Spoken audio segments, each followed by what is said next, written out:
প্রায় ৫-৬টা জায়গায় মাননীয় প্রধানমন্ত্রী গমন করবেন। যতগুলো জায়গায় গমন করছেন প্রত্যেকটা জায়গার নিরাপত্তার জন্য স্পেশাল সিকিউরিটি ফোর্সের সাথে সমন্বয় করে এখানে জেলা পুলিশ, মেট্রো পুলিশ এবং সকল আইন শৃঙ্খলা রক্ষাকারী বাহিনী দায়িত্ব পালন করছে এবং সবার সাথে একই সাথে সমন্বয় করে র্যাপিড অ্যাকশন ব্যাটালিয়নের প্রয়োজনীয় সংখ্যক টিম প্রত্যেকটা ভেন্যুতে উপস্থিত থাকবে। আগামীকাল মাননীয় প্রধানমন্ত্রী তারেক রহমান চট্টগ্রাম জেলা সফর করবেন।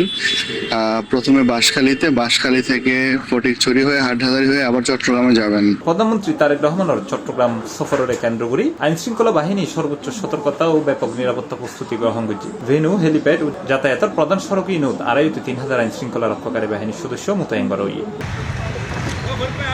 ফটিকছড়ির বেনু পরিদর্শন শেষে RAB ৭ CU lieutenant colonel Mohammad Hafizur Rahman হয়ে প্রত্যেকটা জায়গাত স্পেশাল সিকিউরিটি ফোর্সের পাশাপাশি হাজ করিব পুলিশ, র্যাব, সেনাবাহিনী সহ আইন শৃঙ্খলা রক্ষাকারী বাহিনী এবং আমাদের অর্পিত দায়িত্ব আমরা ঠিকমতো পালন করব ইনশাল্লাহ। তো এখন পর্যন্ত পরিস্থিতি সম্পূর্ণ নিয়ন্ত্রণে আছে। জনগণ সবাই খুব সমর্থন করছে এবং উৎসাহ উদ্দীপনা দেখা যাচ্ছে জনগণের মধ্যে।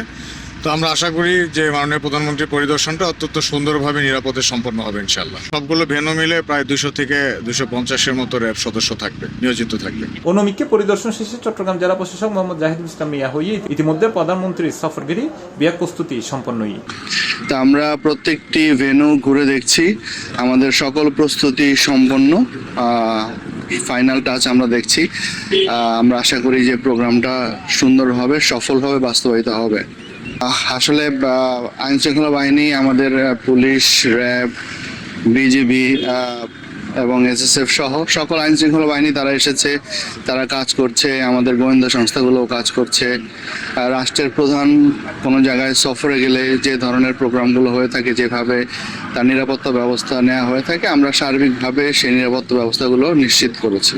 এছাড়া বিবিআইপি মুভমেন্টের লাই চট্টগ্রাম খাগড়াছড়ি মহাসড়ক এবং ফটিকছড়ি ও হাটহাজারীর অভ্যন্তরীণ সড়ক ইনুত আগামী সকালতুন যান চলাচল আংশিক নিয়ন্ত্রিত থাকবে। সাময়িক অসুবিধার লাই জেলা পুলিশ ও ট্রাফিক বিভাগের পক্ষতুন জনসাধারণের সহযোগিতা কামনা করা হয়। C plus TV, Chittagong.